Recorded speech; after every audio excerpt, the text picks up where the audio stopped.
Hi and welcome to our short series.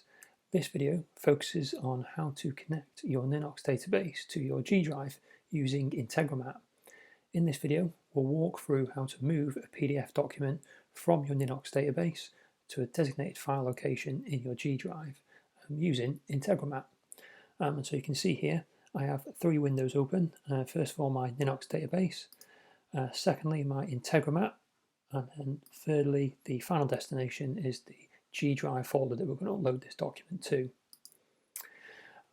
And to focus on the integration itself, we're going to work within Integromat here in this middle window. And you'll see that I've already set up the modules that we're going to need. But to add a module, all you do is down the bottom here, you can simply click Add, go through, select which module you want, add it into your scenario here, and then you just follow the prompts to then connect that module to the service and log in through your account. But with any integration, it's always good to think about the final destination that you're working on and then work your way backwards. And so one of the reasons why is because it'll allow you to identify everything that you need in these final modules that you might not yet have considered. And so therefore you might have to adjust what you have at the beginning here to get to where you need to go at the end. So let's quickly have a look at the modules that we've got. So you can see our last module is our Google Drive one, which is an upload file.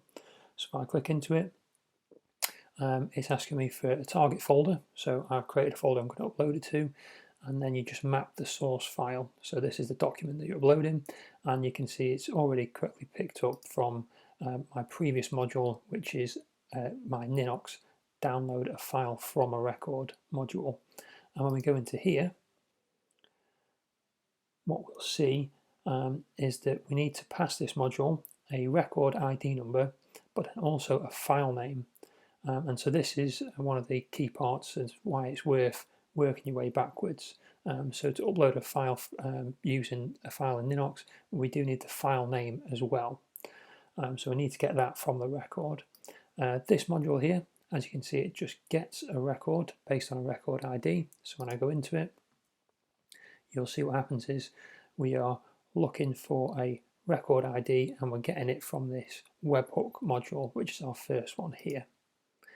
And so this webhook will listen out for any triggers from our Ninox database, and when it does fire, as it's done before here, it will simply send the ID number of the record, and that's all we need to then pass through to get a record which has the file name in.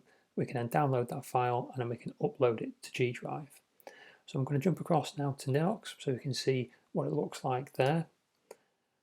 So this is a simple Ninox database I've got, and on this particular record, if I go to the attachments tab, you can see I've got a PDF document saved here, and if I just go on it, you'll see this is the name of it. And so what I've done is I've created a field here to store the name of the document, and you can see copy and paste it exactly as it appears. And then this button here is what will send this information across to Integromat and then ultimately up to G drive. So if I just go into the design view, and we can see here the code we're using.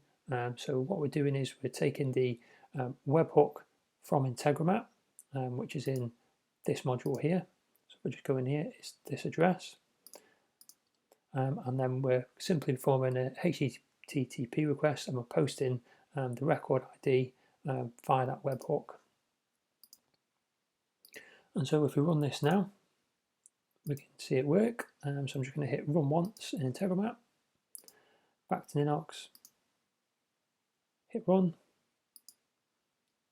It's gone through, gone through, gone through. And if I go over here, and now you can see my files uploaded. So that's just one way that you can use Integromat to connect Ninox to various other bits of software as well, such as Google Drive. So I hope you found that useful and you've seen how easy it can be to connect software together. If you'd like to know more or have any questions or suggestions, then please feel free to get in touch.